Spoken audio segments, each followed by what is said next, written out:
بسم اللہ الرحمن الرحیم۔ السلام علیکم۔ آج 28 جنوری بروز ہفتہ ہم بات کریں گے دو اہم ایشوز کے حوالے سے۔ سپریم کورٹ آف پاکستان میں 3-4 اہم کیسز کی سماعت ہوئی تھی اور سپریم کورٹ نے کہا کہ جب تک ملک کے طاقتور لوگوں کے خلاف کارروائی نہیں ہوں گی مسائل حل نہیں ہوں گے، اور یہ بات سپریم کورٹ آف پاکستان بھی جانتی ہے، عوام الناس بھی جانتی ہے کہ مسائل کہاں پر ہیں، اور یہی وجہ ہے کہ سپریم کورٹ کی جانب سے باقاعدہ یہ کہا گیا ہے کہ جو بڑوں کے خلاف کارروائی ہوگی تو معاملات حل ہوں گے۔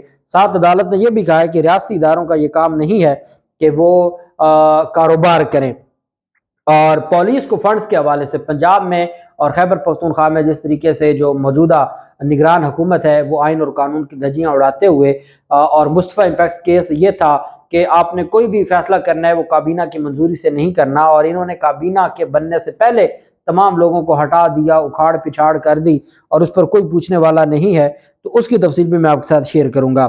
پہلے ہم بات کر لیتے ہیں ریلوے کی جو لیز کی زمین کا ایک معاملہ تھا۔ ریلوے کی ایک درخواست تھی سپریم کورٹ آف پاکستان میں۔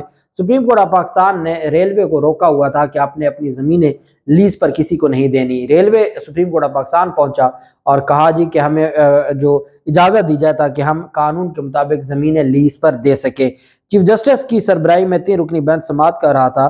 سپریم کورٹ نے حکم دیا کہ پاکستان ریلوے کی لیز ہونے کے بعد زمینوں کی حیثیت تبدیل نہ کی جائے، اور ریلوے کی زمین پر پارک ہے تو اس پر تعمیرات نہ کی جائیں۔ ریلوے اپنی زمینوں جہاں ریلوے نے اپنی زمینوں سے متعلق قانون سازی پارلیمنٹ یا کابینہ سے کروائے، دوران سماعت چیف جسٹس عمر عطا بندیال صاحب نے ریمارکس دیے کہ یہ ریاست کا کام کاروبار کرنا نہیں ہوتا۔ پاکستان سمیت پوری دنیا میں ثابت ہو گیا ہے کہ ریاستی اداروں کا کام کاروبار کرنا نہیں ہوتا، کیونکہ اسٹیل ملز، پی آئی اے اور دیگر اداروں میں کاروبار کا نتیجہ ہم نے دیکھ لیا ہے اور ملک کو نقصان ہی پہنچا ہے۔ آپ جانتے ہیں کہ ہمارے ملک کے جو بڑے ریاستی ادارے ہیں وہ مختلف کاروباروں میں جو ہے وہ انہوں نے اپنا جو کاروبار کر رکھے ہیں۔ اس پہ اطہر من اللہ صاحب بھی جب وہ بطور چیف جسٹس تھے اسلام آباد ہائی کورٹ کے، تو ان کے بڑے فیصلے سامنے آتے رہے۔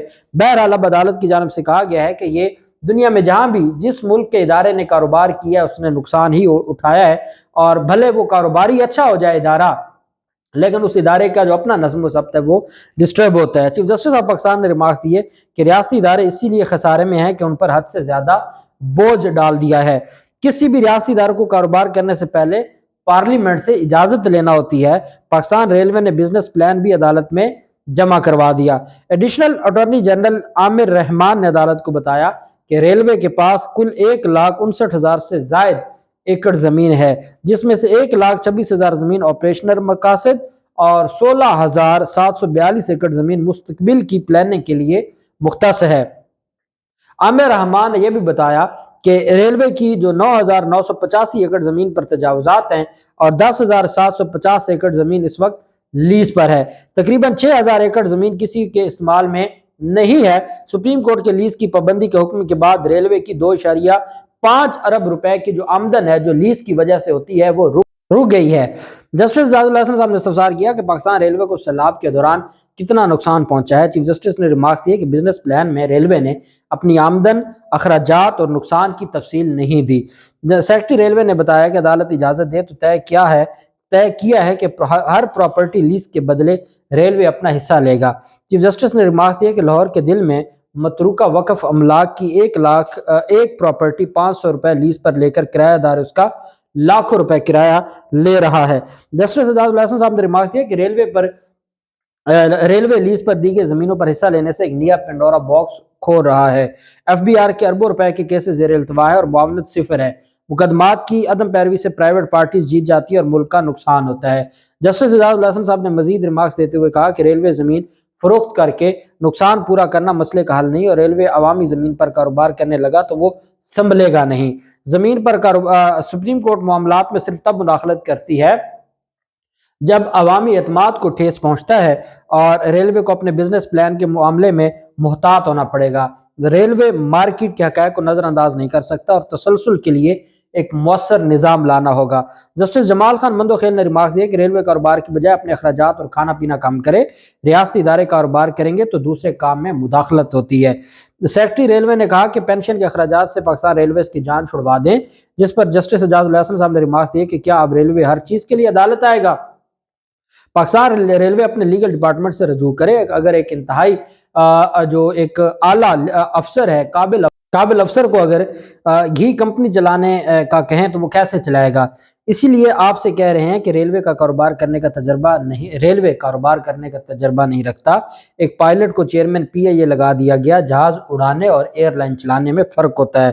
चीफ जस्टिस ने रिमार्क दिए कि रेलवे अपने 6000 एकड़ खाली जमीन पर जंगल ही लगा ले, ज़रूरी ज़मीन का बेहतरीन इस्तेमाल दरख्त लगाना भी है। बैरिस्टर जफरुल्लाह ने कहा कि अदालत हुक्म दे तो रेलवे से मुतल्लिक पॉलिसी और रूल्स बनाकर काबीना में पेश कर देंगे। चीफ जस्टिस ने रिमार्क दिए कि रेलवे के मंसूबों के पीछे कानूनी जवाज होना चाहिए। चीफ जस्टिस की सरबराही में 3 रुकनी बेंच ने समात मुलतवी कर दी और कहा कि ठीक है, आप कानून के मुताबिक सारी चीज़ों को करें, लीज पर भी दें, लीज की इजाज़त दे दी है। और अदालत ने कहा है कि अवामी इस्तेमाल के लिए ज़मीन लीज पर देने की इजाज़त दी गई अदालत की जानिब से। ये बहुत अहम केस था और इसमें अदालत की जानिब से जो अहम फैसले दिए गए हैं। साथ सुप्रीम कोर्ट ऑफ पाकिस्तान में लापता अफराद के हवाले से केस की समाअत थी और सुप्रीम कोर्ट ऑफ पाकिस्तान में 3 रुकनी बेंच था। चीफ जस्टिस उमर अता बंदयाल साहब की सरबराही में सुप्रीम कोर्ट में कराची की डॉक्टर महरीन बलोच की बच्चियों की बायाबी केस था और सुप्रीम कोर्ट ने 5 साल से बच्चियों की अदम बायाबी पर बरहमी का इजहार किया। चीफ जस्टिस ने कहा कि अदालत रियासती इदारों को मजबूत करना चाहती है। सो मोटो का इख्तियार इसलिए इस्तेमाल नहीं कर रहे कि इदारे खुद काम करें। मौजूदा सियासी हालात में आईनी और हुकूमती इदारे सिर्फ कानून के मुताबिक काम करें। सो मोटो नहीं ले रहे लेकिन बुनियादी हकूक का तहफ़्फ़ुज़ हम करेंगे। खैबर पख्तूनख्वा पुलिस में कोई सियासी मुदाखलत नहीं होती। बलोचिस्तान में भी सूरत हाल पहले से काफ़ी बेहतर है। अब खैबर पख्तूनख्वा में क्यों नहीं होती?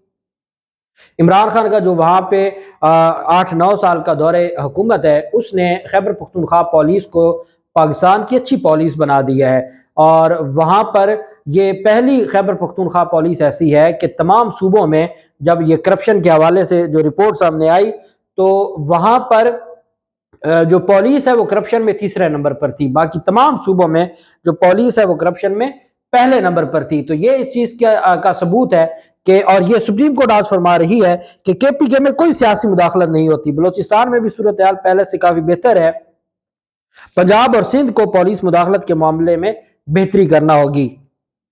मुल्क के खिलाफ जासूसी का केस नहीं जो हसास इदारों को शामिल करना पड़े। 62 अफराद ने न सिर्फ बच्चों की अगवा में मदद की बल्कि मुलजिम को तहफ़्फ़ुज़ भी दिया। जस्टिस अतर मिनल्ला ने रिमार्क दिए कि तस्लीम करें कि इंतजामिया में अहलियत नहीं है कि शहरियों की हिफाजत कर सके। शहरियों के लापता होने पर किसी को तो जवाब दे होना ही पड़ेगा। 6 साल से बच्चियां गायब हैं, कोई जिम्मेदारी लेने को तैयार नहीं है। लापता अफराद के जिम्मेदारान के खिलाफ कार्रवाई होती तो आज ये केस हमें ना सुनना पड़ता। नाम बताएं कौन जिम्मेदार है, इसके खिलाफ कार्रवाई करेंगे। किसी को तो जवाब देना होगा। लापता अफराद के मामले पर बड़ों के खिलाफ कार्रवाई करनी होगी। उस पर चीफ सेक्रेटरी ने बताया कि जेआईटी में आईबी के साथ आईएसआई और एमआईबी को भी शामिल किया गया था। आला सतह पर बायाबी की कोशिश हम कर रहे हैं। जस्टिस आयशा मलिक ने कहा कि एक शख्स इतना मजबूत है कि पूरे सिस्टम को नाकाम। सदर मिलाला साहब ने कहा कि लापता अफराद के मामले पर ताकतवरों के खिलाफ कार्रवाई करना होगी, बड़ों के खिलाफ कार्रवाई करना होगी। एडिशनल अटॉर्नी जनरल ने कहा कि रियासती इदारों के खिलाफ कार्रवाई करना अच्छा अमल नहीं होगा। चीफ सेक्रेटरी सिंध ने बताया कि जेआईटी में आईबी के साथ आईएसआई और एमआई को भी शामिल किया है। आला तरीन सतह पर बायाबी की कोशिश कर रहे हैं। जस्टिस आयशा मलिक ने कहा कि क्या एक शख्स इतना मजबूत है कि पूरे सिस्टम को नाकाम बना दिया है। अदालत ने सिंध पुलिस को 1 माह में बच्चियों की बायाबी का हुक्म देते हुए आइंदा माह तक जो केस की समाअत है उसको मुलतवी कर दिया और अदालत ने कहा कि 1 माह के अंदर अंदर बच्चियों को बायाब करवाया जाए। जबकि दूसरी जानिब पुलिस को जारी फंड्स और पुलिस की जो तकरीरियाँ और तबादले थे, इसके हवाले से सुप्रीम कोर्ट ऑफ पाकिस्तान में केस की समाअत हुई। चीफ जस्टिस उमर अता बंदयाल साहब की सरबराही में 3 रुकनी बेंच ने समाअत की। पंजाब, सिंध, बलोचिस्तान और खैबर पख्तूनख्वा हुकूमत ने पुलिस तबादलों की रिपोर्ट अदालत में जमा करवा दी। सुप्रीम कोर्ट ने इस्लामाबाद पुलिस को तकरीरी और तबादलों की रिपोर्ट जमा करवाने का हुक्म दे दिया। सुप्रीम कोर्ट ने रिमार्क्स देते हुए कहा कि इस्लामाबाद पुलिस ने पोस्टिंग और तैनातियों की तफसीलात फराहम नहीं की। सूबों समेत इस्लामाबाद पुलिस भी ऑर्डर 2002 पर अमल दरामद यकीनी बनाए। सूबे और इस्लामाबाद पुलिस मुकदमात की तहकीकात के म्यार को बेहतर बनाए। पुलिस के गैर म्यारी तहकीकात की वजह से अदालतों को मुकदमात के फैसले में मसाइल का सामना होता है। क्रिमिनल केसेस की तहकीकात में तजर्बाकार और माहिर अफसरान को तैनात किया जाए। अदालत ने इस्तफसार किया कि नेशनल पुलिस बोर्ड का आखिरी इजलास कब हुआ था। जस्टिस अतर मिनल्ला साहब ने रिमार्क्स देते हुए कहा कि सारे सूबों में पुलिस इन्वेस्टिगेशन नेशनल जो बोर्ड है वो इन सारे मामलात को, नेशनल पुलिस बोर्ड का इजलास ना होने की वजह से मसला हो रहा है। चीफ जस्टिस उमर अता बंदयाल साहब ने रिमार्क्स देते हुए कहा कि पुलिस की जानिब से जमा कराई गई तमाम रिपोर्ट्स में फंड्स ना मिलने का मसला बताया गया है। पुलिस को तफ्तीश व तहकीकात के लिए गाड़ियां तक दस्तयाब नहीं होती। पुलिस को जारी होने वाले फंड्स के हवाले से अदालत को आगाह करें। अदालत ने इस्लामाबाद पुलिस से 1 माह में तबादलों की तफसीलात जमा कराने का वक्त दे दिया और अदालत ने कहा कि कानून के मुताबिक जो तकर्री और तबादले हैं वो किए जाएं, कम अज कम 6 माह तक आप किसी भी अफसर को तब्दील ना करें। अब ये अहकामात अदालत की जानिब से पहले भी दिए गए थे। ये बेसिकली पंजाब हुकूमत के खिलाफ दरख्वास्त थी जब पंजाब हुकूमत थी परवेज इलाही की, और ये PDM की जानिब से ही दरख्वास्त दायर की गई थी और फिर इस पर अदालत ने फर्दर तमाम सूबों को शामिल कर लिया था। अब चूंकि केयर टेकर सेटअप आ गया है और पाकिस्तान तहरीक इंसाफ ने इन तकरीरों, तबादले और जो मोहसिन नकवी के जो कुछ मोहसिन नकवी की जानिब से गैर कानूनी और गैर आईनी किया जा रहा है उस पर ऑनरेबल अदालत में पहले ही पिटीशन दायर कर दी गई है और अदालत इस तरह का हुक्म पहले जारी कर चुकी है। ये जो 3 रुकनी बेंच का फैसला है इसमें तकरीरों और तबादलों के तमाम सूबों के जो तफसीलात हैं वो अदालत को मिल चुकी हैं। अदालत खुद ये चाहती है कि पुलिस अफसरान को इस तरीके से तब्दील नहीं होना चाहिए बगैर किसी वजह के। तो मेरे ख्याल में ये जो केस है और इस केस में जो अदालत की जानिब से कार्रवाई है ये वो पाकिस्तान तहरीक इंसाफ की जो दरख्वास्त है उसमें भी फ़ायदा मंद साबित होगी। जो भी तफसीलात होंगी आपके साथ शेयर करते रहेंगे। अल्लाह पाक पाकिस्तान का हामी नासिर हो। बहुत शुक्रिया। अल्लाह हाफिज़। पाकिस्तान जिंदाबाद।